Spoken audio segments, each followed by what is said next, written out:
The key with snippets is to use them religiously.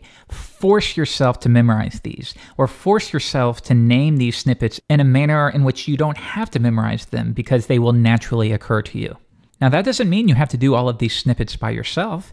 Maybe we're working on a jQuery project. Well, I can bring up package control, install, and let's look for something jQuery. Here, jQuery snippets packet. If we want to take a look at what we have available, I can bring up the palette again, Shift-Command-P. I'll type in jQuery, and now here's all of the jQuery specific snippets that I have. So let's take a look at the on handler, and we can see it has a tab trigger of .on. So if I expand that, now we get that syntax. So then we could say, grab all anchor tags, and now I type .on.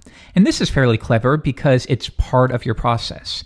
.on, tab, and now we have two different options. We'll do the second one, or if we try it one more time, .on, and we do the first one, that one will be slightly different. So one cool thing about using these community-developed snippets is they've really thought about every possible use. So maybe I want to filter through an array, but I can't remember the order of the parameters. Well, I just type jQuery.each, tab. We want the second option there. I'll choose that, and now we can see I provide my array as the first one, and then we can console.log num, which will log 1, then 2.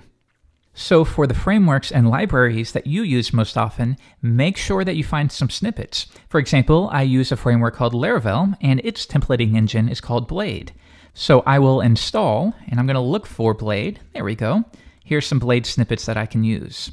Next, I will create a view, index.blade.php. You'll see that it has automatically set the syntax to Blade. So now, as always, I can bring up the command palette and take a look at all of the Blade options that are available to me. Now, if I want to set up the layout, I type @ and then the first three letters, @lay, tab, and now we have that.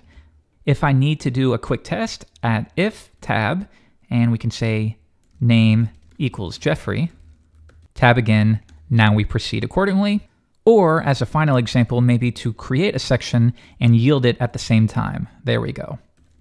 So have a play around with this, download your favorite snippets, and when you're ready, move on to the next lesson.